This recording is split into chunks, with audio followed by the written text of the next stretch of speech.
right, Coach Bowman. Everything's winding down here. Yeah. Grain Valley. Give me the lowdown on the weekend for Grain Valley. It was awesome. You know, we had a lot of guys place. You know, we had 5 out of the 6. We got the monkey off of a couple of our backs. You know, with Draco placing and Newsom getting higher and Trent going out there and competing and beating some tough guys and Drew Escona. I mean, like, what can you say about that guy?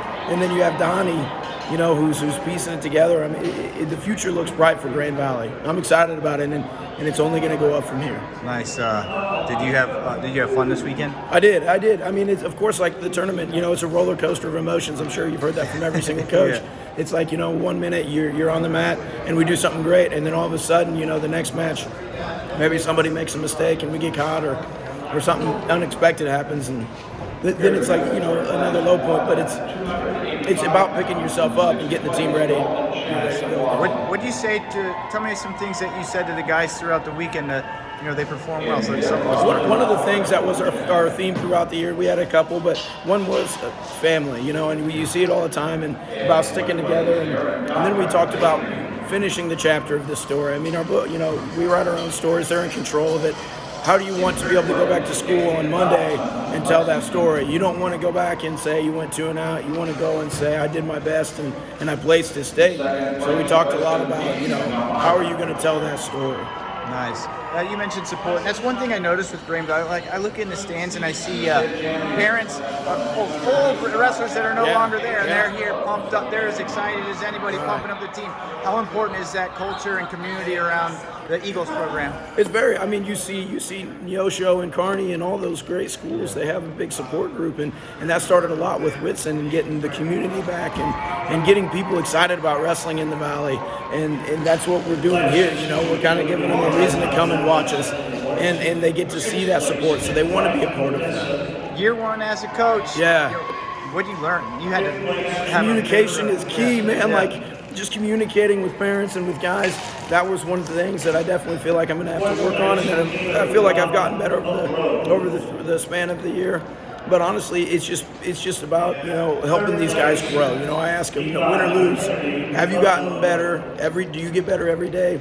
And are you a better person? Those are the 2 most important things to me as a wrestling coach, you know, beside the wrestling, because one day we're all going to take off those shoes, like, you know, and are you a better person? Are you a better wrestler? And are you giving back? So that's definitely something that we focused on, and we've talked about that a lot. Were you nervous this year? Like, were you carrying weight because you feel in responsibility to move this team forward? Yeah, I mean, if you looked at our state shirt, it said "For the Legacy," and we had a few posters made up, you know, with Whitson and all those guys from the past. And it is a little bit of pressure, but I think with pressure comes responsibility, and with responsibility comes your work ethic. You know, we have a need to uphold that legacy and keep building and working on it. You know, we're only going to, like I said before, we're only going to get better. Nice. So.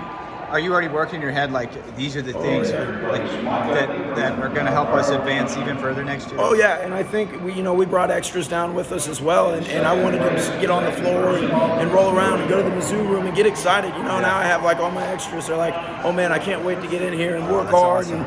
And you know, they're like, wait, when are we going to start off season lifting? So just getting excited about us. What seniors do you say? It was Drake a senior? Drake and Trent Starr. What do you say to those guys that are moving on from the program? With Trent Starr, I say thank you. You know, I mean, with his leadership in the room was outstanding. You know, but just being able to watch his growth from the very beginning, and I talked to him about this from the very beginning of the season to the very end, and just taking guys and loving on them and showing support, you know, talking about that family like we've always done.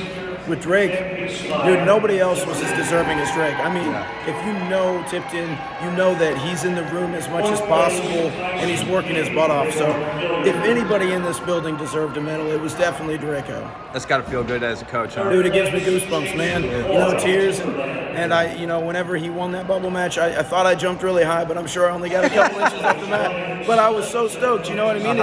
It's something that you work hard with these guys, and they finally accomplished something that they've been dreaming for almost their entire life, and just to be able to see it come true and be even a part of that is amazing. Coach Bowman, thanks for putting energy into wrestling and helping develop strong young men. Is anything else you want to say? Man, not really. I just love our team. I love where we're going, and we're only going to go up from here.